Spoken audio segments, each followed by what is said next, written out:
Suatu ketika Nabi pergi dakwah, pergi masjid. Tiba-tiba di atas ketinggian ada orang kafir Quraisy naludai Nabi. Kena kepalanya Nabi. Kira-kira kau anak muda, kalau diludai dari atas apa jawabanmu? Mana mau pemburu hidayah ambil batu, kurang ngajar. Baru ki 1 bulan kena hidayah, mencoba lagi.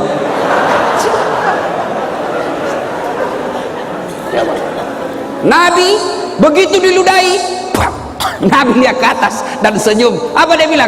Bos, salah tempat ludahmu. Kepala aku nak kena, tapi tidak apa-apa ji. Fish. Lewat lagi besok Nabi. Di tempat yang sama, waktu yang sama, ditunggui memang gini, diludai lagi.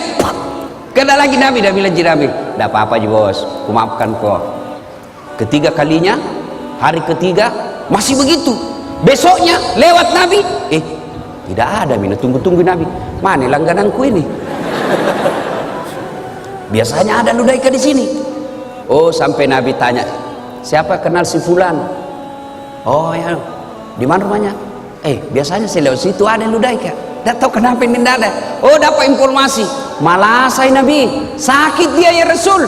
Kamasian aku dong.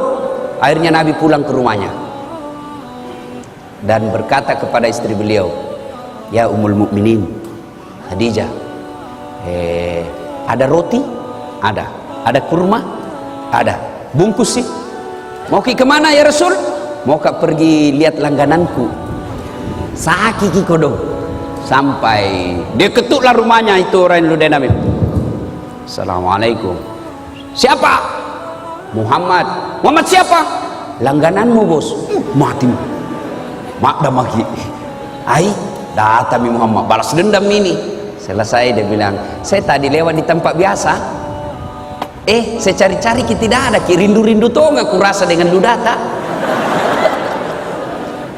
Ternyata sakit ki bede.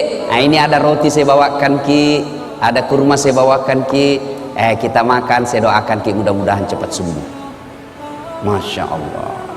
Mendengar ini, apa jawabannya ini orang tadi yang teror secara fisik dan mental Nabi?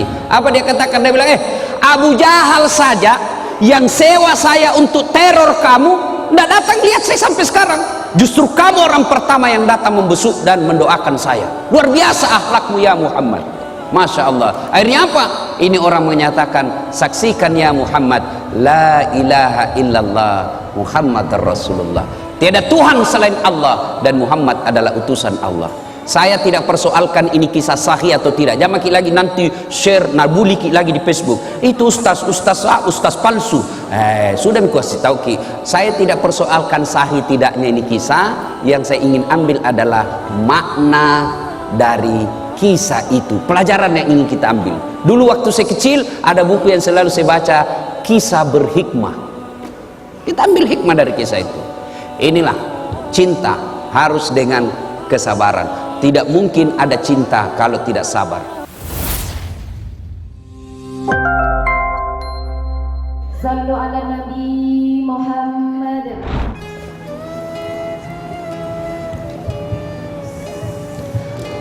Assalamualaikum warahmatullahi wabarakatuh. Alhamdulillah, alhamdulillahi rabbil alamin. Wa bihi nasta'inu ala umurid dunya waddin. Asyhadu an la ilaha illallah wa asyhadu anna Muhammadan abduhu wa rasuluh.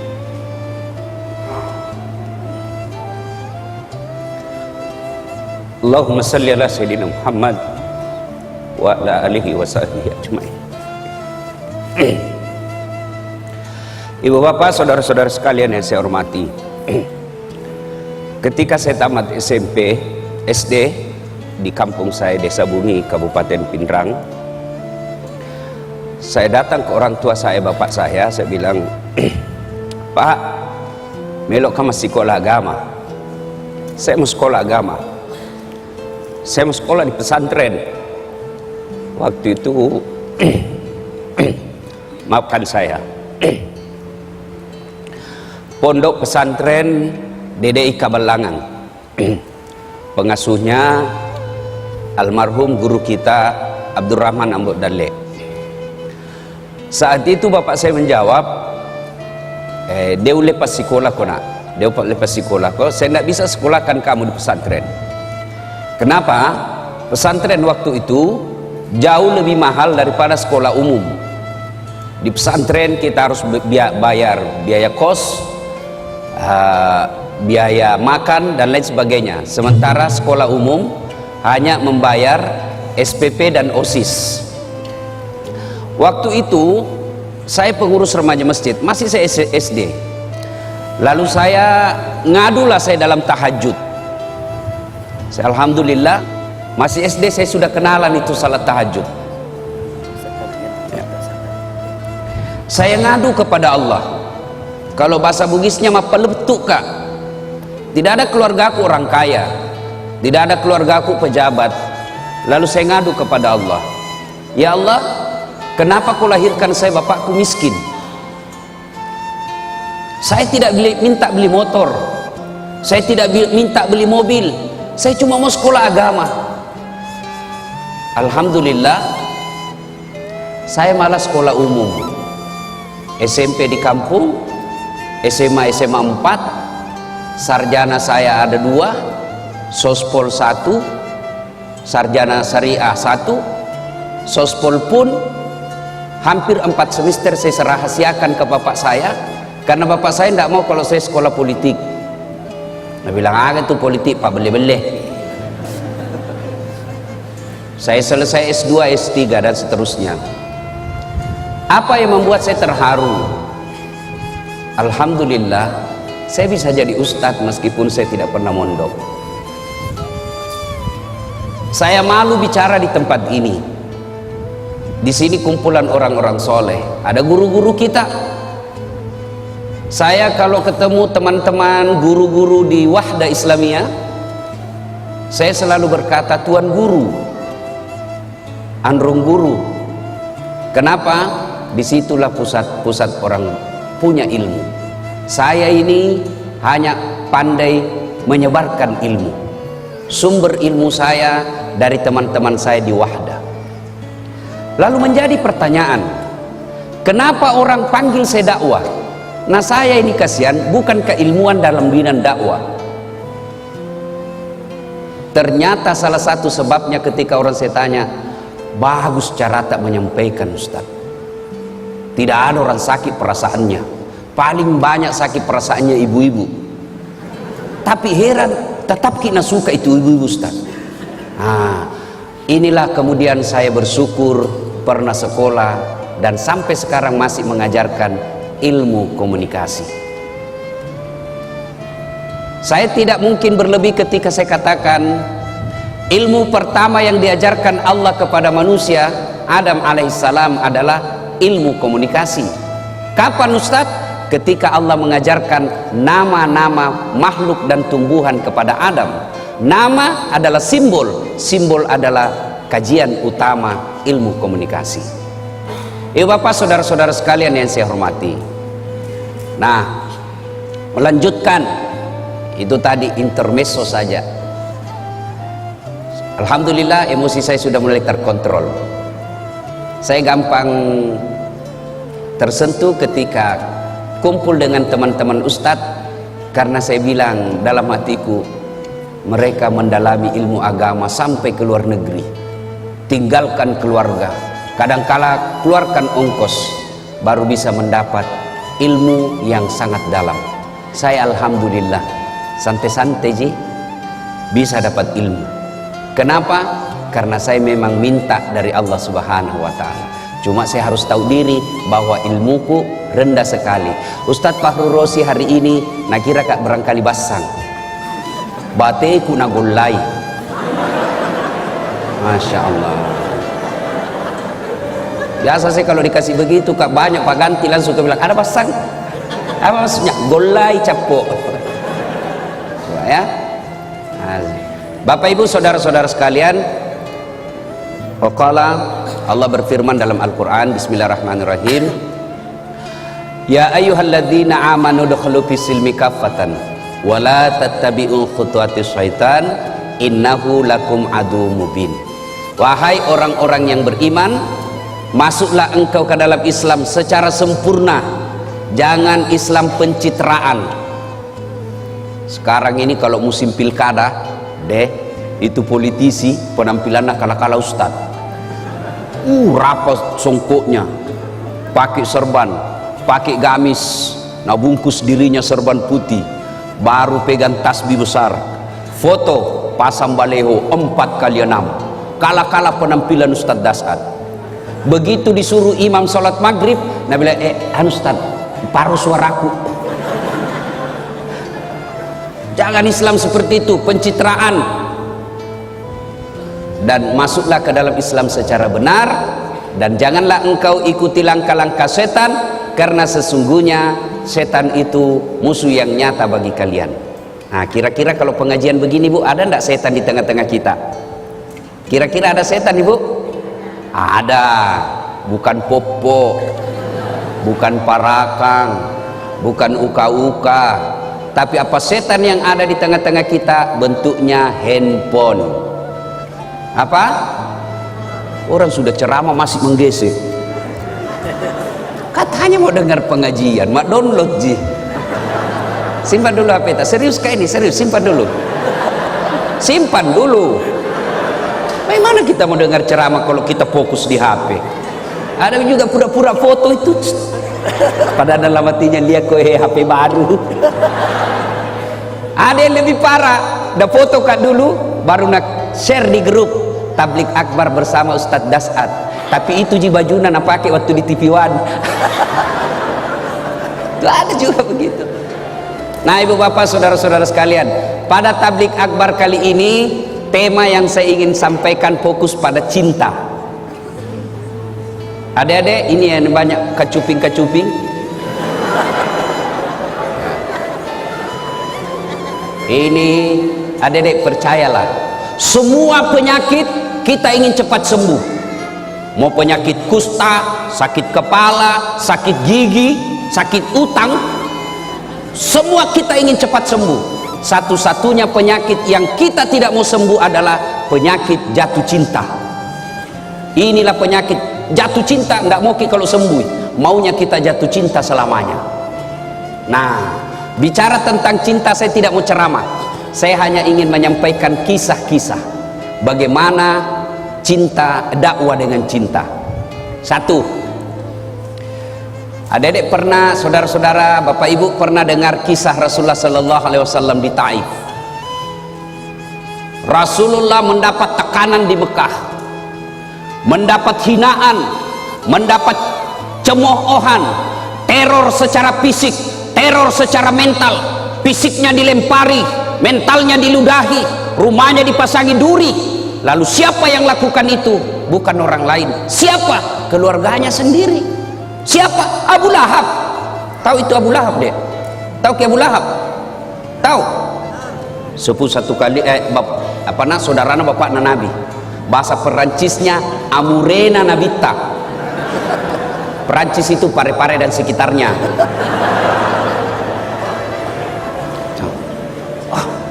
Kalau orang lain yang teror kita, bos, bisa dilawan.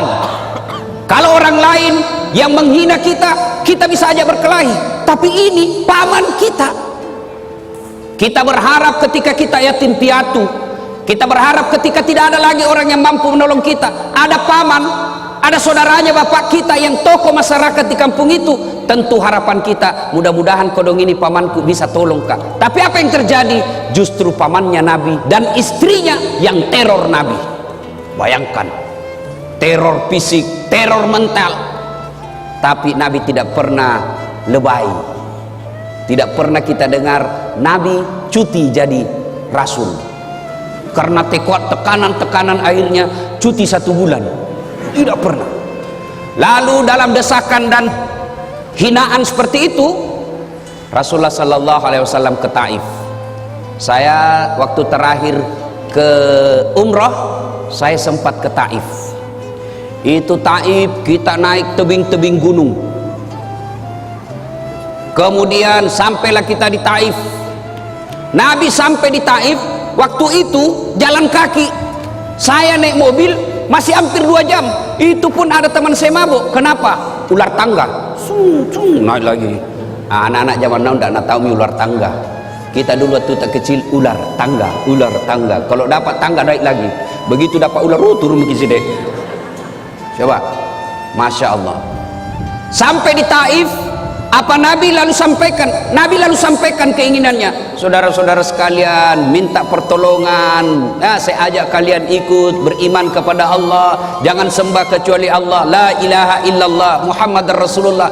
Bagaimana reaksi orang Taif? Masya Allah.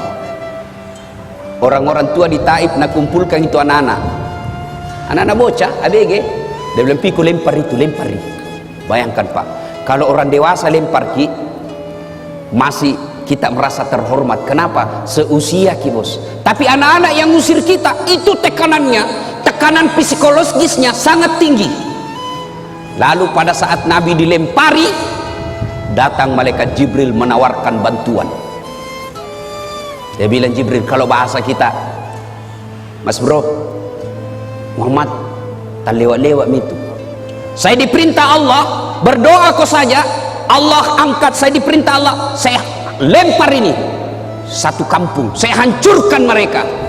Kira-kira kita dek, ada ini borong ki, nabuli ki satu kelas, tiba-tiba datang ke polsek, bagaimana? Apa jawaban tak kira-kira? Kalau saya satu kampung lempari kak, tiba-tiba datang Densus, bagaimana Ustaz? Tangkap, tembak semua. Tapi apa jawaban Nabi? Jibril, kalau betul Allah ingin mendengar doaku kali ini, saya hanya ingin berdoa, ya Allah, berikan hidayah kepada seluruh masyarakat Taif. Jangan hancurkan mereka. Mereka lakukan itu karena dia tidak tahu saya. Mereka lakukan itu karena mereka tidak paham apa yang ingin saya bawakan kepada mereka. Saya hanya minta, ya Allah, berikan hidayah kepada mereka. Masya Allah. Coba membeda. Inilah yang disebut dakwah dengan cinta. Kisah kedua, bicara soal cinta. Bapak saudara-saudara sekalian, cinta, dakwah dengan cinta, dan cinta tidak akan muncul tanpa ada kesabaran. Coba, kita kira gampang jadi ustadz. Wah, banyak itu cobaannya bos. Bayangkan kalau kita diundang sampai di sana, kita berharap nak kasih makan ki dulu, baru ki tiba dari Balikpapan. Apa kek sedikit mo? Oh. Jantung makin langsung buka ini Ustaz.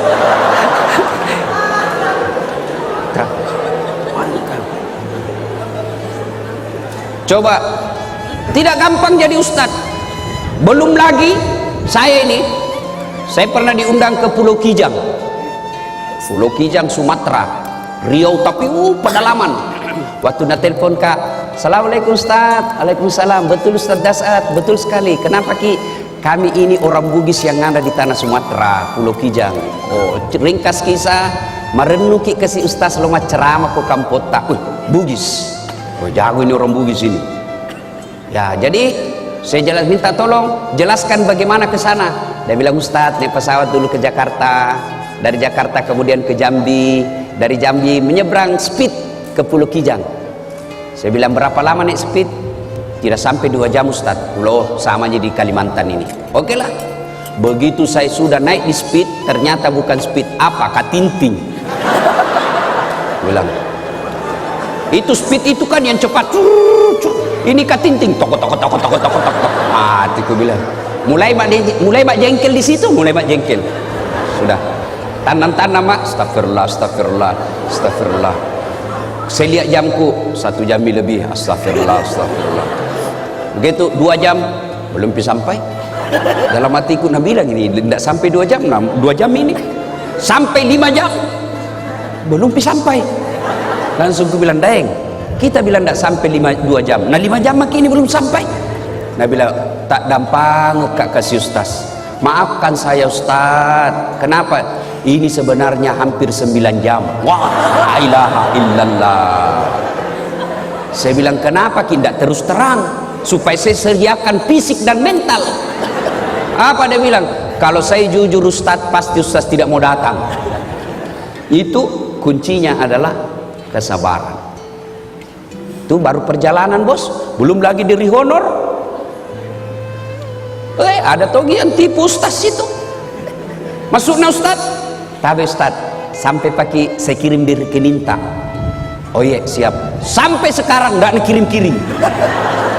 Betul ini Pak, ada juga, dan itu pejabat. Bayangkan itu mentalnya pejabat Indonesia. Ustaz saja netipu. Belum lagi yang potong.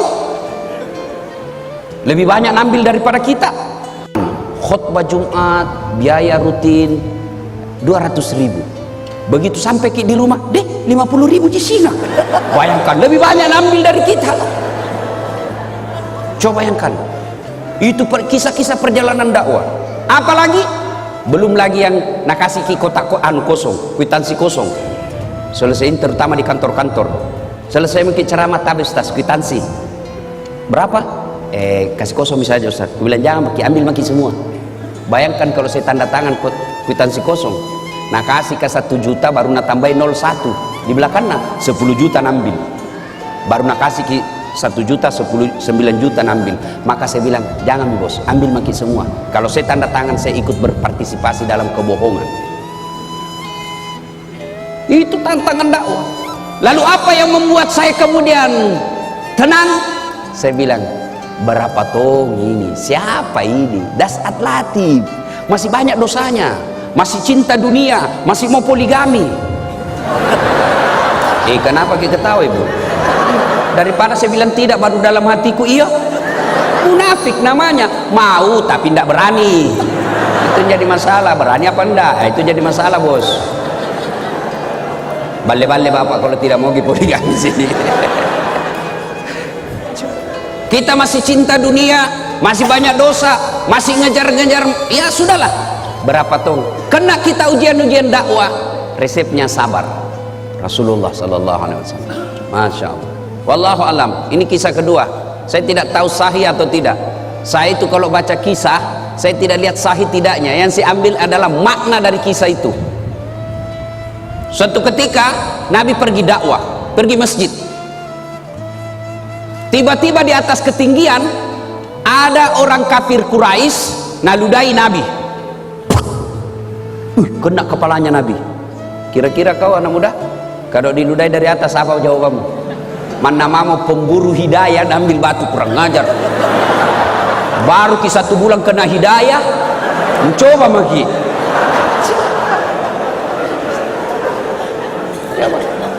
Nabi begitu diludai, Nabi lihat ke atas dan senyum. Apa dia bilang? Bos, salah tempat ludahmu. Kepala aku nak kena, tapi tidak apa-apa ji. Fish. Lewat lagi besok Nabi. Di tempat yang sama, waktu yang sama, ditunggui memang ini, diludai lagi. Kena lagi Nabi, dia bilang ji Nabi, tidak apa-apa ji bos, aku maafkan kau. Ketiga kalinya, hari ketiga masih begitu. Besoknya lewat Nabi, tidak ada. Mina tunggu-tunggu Nabi, mana langgananku ini? Biasanya ada ludaika di sini. Oh, sampai Nabi tanya, siapa kenal si fulan? Oh ya, di mana rumahnya? Biasanya saya lewat situ ada ludaika. Tidak tahu kenapa ini tidak ada. Oh, dapat informasi, malah saya Nabi sakit dia ya Rasul. Kamasian aku dong.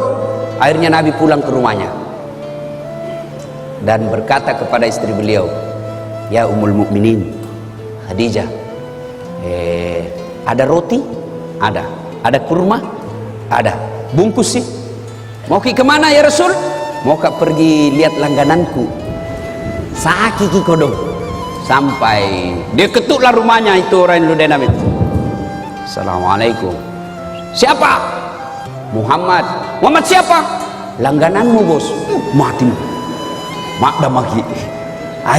Datang Muhammad balas dendam ini. Selesai dia bilang, saya tadi lewat di tempat biasa. Saya cari-cari kita tidak ada. Rindu-rindu tuh nggak kurasa dengan ludata. Ternyata sakit ki bede. Nah, ini ada roti saya bawakan ki, ada kurma saya bawakan ki. Kita makan, saya doakan ki mudah-mudahan cepat sembuh. Masya Allah. Mendengar ini, apa jawabannya ini orang tadi yang teror secara fisik dan mental Nabi? Apa dia katakan? Dia bilang, Abu Jahal saja yang sewa saya untuk teror kamu, tidak datang lihat saya sampai sekarang. Justru kamu orang pertama yang datang membesuk dan mendoakan saya. Luar biasa akhlakmu ya Muhammad. Masya Allah. Akhirnya apa? Ini orang menyatakan, saksikan ya Muhammad, la ilaha illallah Muhammad Rasulullah. Tiada Tuhan selain Allah dan Muhammad adalah utusan Allah. Saya tidak persoalkan ini kisah sahih atau tidak. Jangan lagi nanti share nabuli lagi di Facebook. Itu ustaz palsu. Sudah aku kasih tahu ki. Saya tidak persoalkan sahih tidaknya ini kisah. Yang saya ingin ambil adalah makna dari kisah itu. Pelajaran yang ingin kita ambil. Dulu waktu saya kecil ada buku yang selalu saya baca, Kisah Berhikmah. Kita ambil hikmah dari kisah itu. Inilah cinta harus dengan kesabaran. Tidak mungkin ada cinta kalau tidak sabar. Termasuk ibu-ibu. Kalau tidak sabar ki menghadapi suami kita, jatuh itu cinta. Nah, mau ki bicara tentang cinta yang hebat, Masya Allah. Ada seorang wanita, kembali lagi. Ini saya baca kisahnya, ternyata didaifkan hadisnya. Siapa dia? Ayub alaihissalam. Ayub alaihissalam. Itu Ayub alaihissalam, adik-adik sekalian, luar biasa, alim, taat beribadah.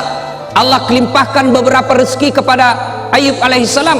Tapi hebatnya Ayub alaihissalam, kaya dermawan, kaya sogi malabo. Yang banyak di Indonesia, kaya pelit, kaya seke, kikirigala paku jambatang, pelit, bakil. Tahu orang di kampungku bilang kikirigalang paku jambatang. Apa artinya kikirigalang? Kikirim itu galang, tidak mau namakan. Paku jambatan basi nupaku, tidak mau mempan. Itu orang pelit. Duduk maki sama-sama berharap ki karena dia kaya na traktir ki, tidak tahu langsung saja tabes tas pulang dulu. Dalam hatiku tidak tahu na bayar kanga ini. Coba, itu orang kikir. Ini Ayub alaihissalam kaya dermawan. Lalu seluruh malaikat memujinya. Luar biasa Ayub alaihissalam. Malaikat ikut memujinya. Satu makhluk Allah yang cemburu. Siapa? Iblis laknatullah alaihi. Nabi bilang Iblis, tunggu dulu Tuhan. Dia begitu Ayub, baik agamanya, taat beribadah, dermawan, karena dia kaya. Coba kalau dia miskin. Tidak begitu.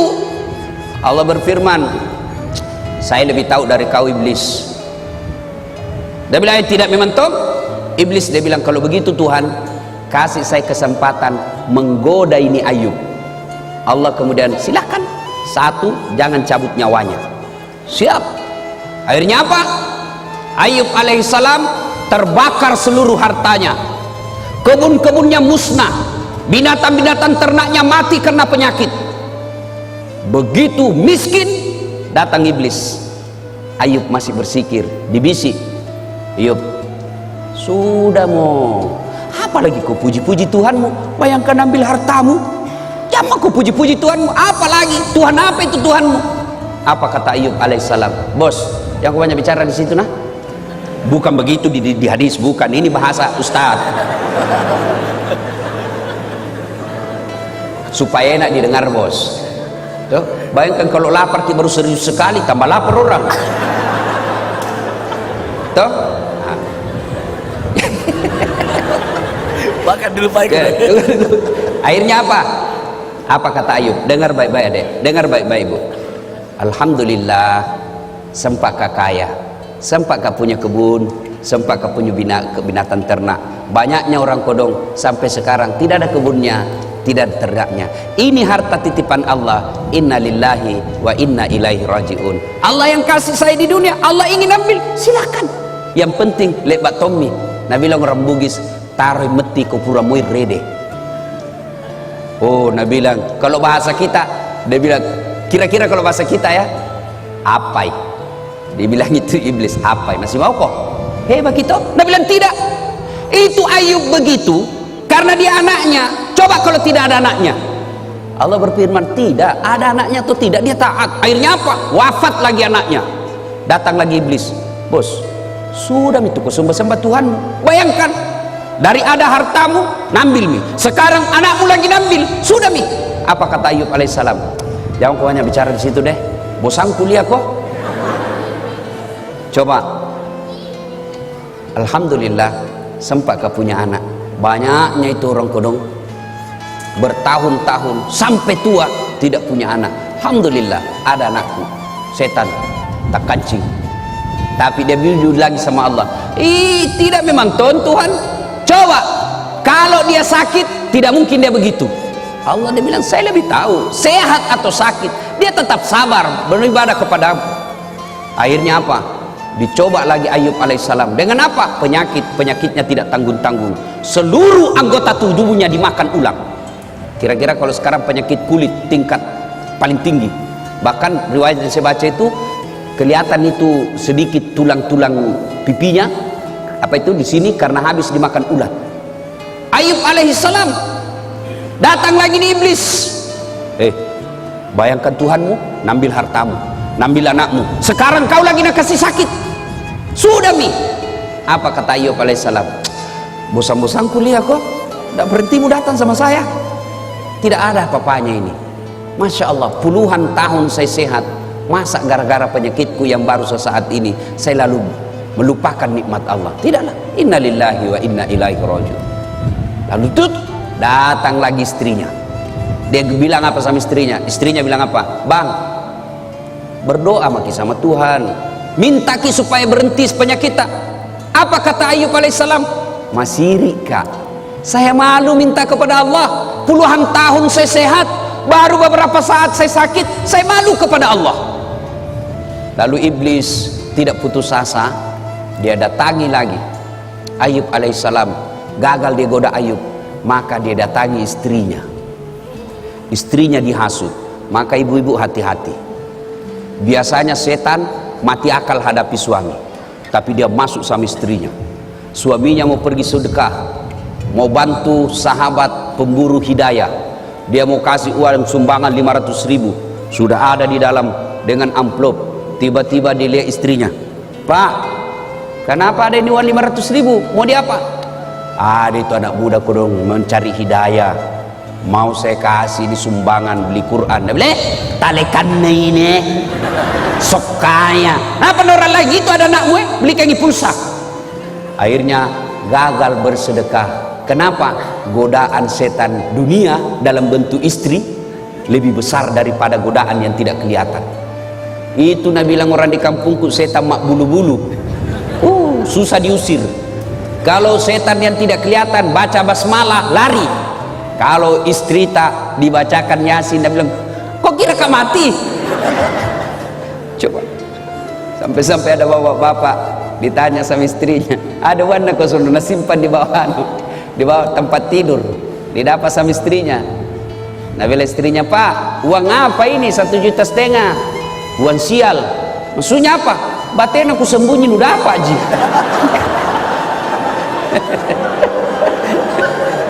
Ada ibu-ibu begitu sini. Bapak saudara-saudara sekalian, Ayub alaihissalam kemudian setan ternyata berhasil menggoda istrinya. Apa? Istrinya berkata, Bang, tak dampang kekasih, maafkan saya. Apa boleh buat? Saya tinggalkan ki. Dia bilang Ayub alaihissalam, ya sudah limpah. Kalau engkau tinggalkan silakan, tapi pulang kau nanti suatu saat saya pukul kau 100 kali, saya cambuk. Masya Allah. Tidak sampai di situ godaan setan, apalagi penduduk satu kampung dihasut. Dia datangi penduduk tokoh-tokoh masyarakat. Dia bilang, usir Ki Ayub, usir dari kampung. Kenapa? Natulari kau nanti itu penyakitnya. Dia akan membawa satu kampung ini penyakit, semua kena penyakit. Usir Ayub. Datang kepala kampungnya, Ayub, maafkan kami cinta kepadamu Ayub, tapi mohon maaf, kami takut ketularan penyakitmu. Ayub alaihissalam lalu berkata, lemukna tu nyawamu mbok, teganian kau, Tolong angkat tangan di antara kalian, siapa yang tidak pernah saya bantu? Tolong ini penduduk kampung, angkat tanganmu, siapa yang tidak pernah saya bantu? Lalu ini kepala kampung bilang, kami sadar Ayub, sudah kau bantu kami semua, tapi takut ke penyakitmu. Akhirnya apa? Ayub alaihissalam diusir dari kampungnya dalam keadaan sakit, dalam keadaan miskin, ditinggalkan oleh istrinya. Ayub alaihissalam pergi ke padang pasir, lalu bikin tenda-tenda. Disitulah kemudian Allah mengabulkan doanya Nabi Ayub alaihissalam. Lalu Allah perintahkan kepada Jibril alaihissalam, hentakkan kakinya Ayub. Dia hentakkan pasir, lalu keluar air, lalu ditutuplah air itu dengan pakaiannya Ayub. Lalu pakaian itu yang penuh air digosokkan ke seluruh tubuhnya, sembuh Ayub alaihissalam. Ini kekuatan kesabaran. Kalau ini dimiliki dalam dakwah, aman. Kita kira itu pergi menceramah semua orang senang. Tidak. Ada juga iblis. Iblisnya dalam bentuk apa? Penguasa yang sombong. Iblisnya dalam bentuk apa? Orang kaya yang takabur. Penguasa dalam bentuk apa? Godaan-godaan dunia. Maka solusinya adalah kesabaran. Dan kesabaran itu akan melahirkan cinta. Tanpa kesabaran tidak mungkin ada rasa cinta. Nah, aplikasinya sekarang, aplikasinya, ayo, kalau kita cinta dalam dakwah, jangan menyalahkan dan menakut-nakuti orang. Saya tidak tahu Ustadz ini kisah sahih atau tidak, tapi saya selalu bilang, saya ambil hikmahnya saja. Suatu ketika datanglah pemuda menghadap kepada Nabi Muhammad SAW. Ya Rasulullah, saya ini tukang judi, saya ini tukang mabuk, saya pezina, apa saya boleh masuk Islam? Dia bilang, Nabi, boleh ji, alhamdulillah.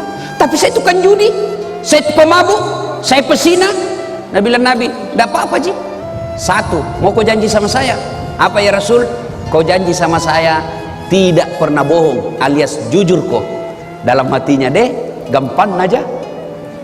Dia sudah bilang, kenapa ini Muhammad takut saya ji? Tidak jujur, padahal saya sudah jujur, nyata-nyata saya sudah bilang saya pezina, saya sudah jujur nyata-nyata saya perampok, saya sudah jujur nyata-nyata saya tukang judi, saya pemabuk, masih dia kira saya tidak jujur. Baik ya Rasul, saya jujur. Oke, syahadat. Syahadatlah anak muda ini. Setelah itu waktu demi waktu berjalan, timbul kebiasaannya lagi. Dia mau berzina, lihat cewek cantik mau berzina, tiba-tiba dalam hatinya, saya sudah Islam. Nanti kalau saya ketemu Nabi, apa ku bilang dik? Kau sudah Islam? Iya. Kau berzina? Kalau saya bilang berzina, tidak enakku, Islam baru berzina. Kalau saya bilang tidak, berarti bohong kak. Akhirnya apa? Batal berzina. Selang lagi beberapa saat, mau berjudi lagi. Saya sudah Islam. Saya ditanya Nabi masih judi kak? Tidak enak. Kalau saya bilang tidak, bagaimana? Berarti saya bohong. Akhirnya apa? Batal lagi judi. Mau mabuk, begitu lagi. Seterusnya dan seterusnya dan seterusnya. Lalu dia datang kepada Nabi. Ya Muhammad, luar biasa. Luar biasa kau ya Muhammad. Betul satu yang kau minta, tapi itu intinya.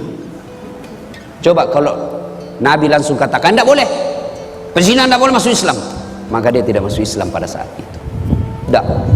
Lalu kita belajar lagi Al-Quran. Coba lihat Al-Quran. Ketika mengharamkan khamar, ballo, vodka, whisky, Jennifer, Donald, topi miring, apalagi itu lempox. Sekarang lempox itu yang bahaya dan murah. Sekarang ada di Makassar, ada tong komunitasnya. Apa? Komunitas pemuda bernapas dalam kaleng. Hancur juga ya anak muda ini. Lempox na campur lem tikus. Apa nak bilang? Cemen lumen. Masa baru satu botol teler mako itu teman tak tahu aja gona sampai masuk di got. Anak muda sekarang malu dibilang kampungan. Saya dulu waktu sekolah, kalau anak-anak sudah bilang, sudah saat sini kau. Jangan deh, saya jauh-jauh dari kampung, mau ke sekolah baik-baik. Nah bilang kampungan deh ini. Aku bilang biar nih bos, daripada kau tidak ada kampungmu. Nah, coba kita lihat pelajari itu ayat tentang khamar. Ketika Allah haramkan khamar, kan tidak langsung. Pada saat itu orang-orang Arab kafir jahiliyah waktu itu bukan cuma dia minum itu khamar, dia mandi. Dia mandi itu khamar. Begitu hobinya dengan khamar. turun ayat. Ayat pertama tentang khamar. Apa? Disentuh dulu akalnya. Khamar itu ada manfaatnya, juga ada buruknya.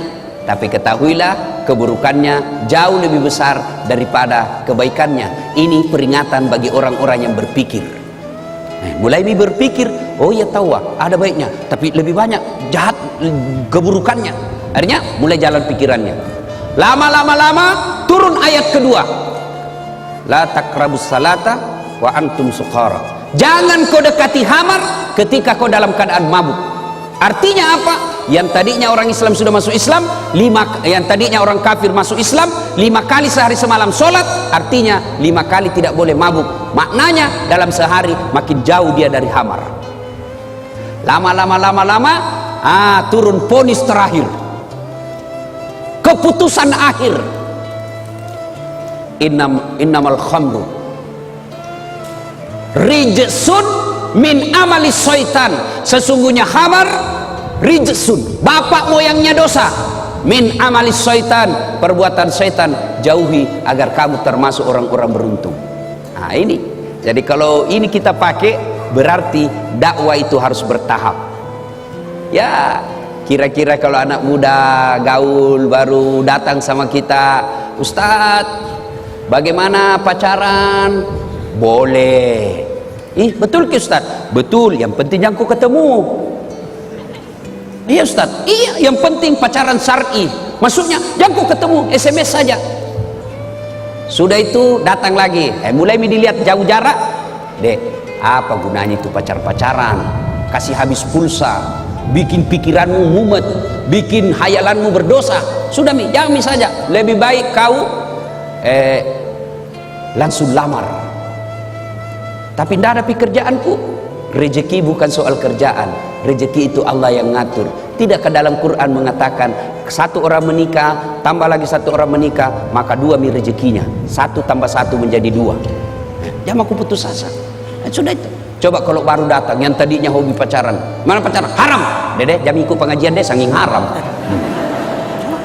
Ada orang pulang pengajian, saya tanya, bagaimana? Tidak mau ikut pengajian Ustaz. Apa? Dede itu Ustaz saya sangi neraka na cerita. Pemala-mala.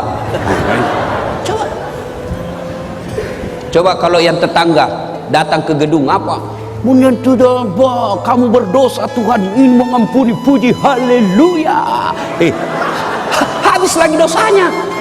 Datang saja, habis lagi dosanya. Kita khutbah Jumat sangi neraka, bakar, dibanting, ditusuk pantatmu, dipijit lehermu. Nabi anak muda, dede pemala-mala. Dede, coba. Ya, nah ibu bapak saudara-saudara sekalian, terlalu banyak saya bicara, nanti terlalu banyak salahnya. Nanti kalau ada salah Ustadz Fahrul Rosi yang akan meluruskannya.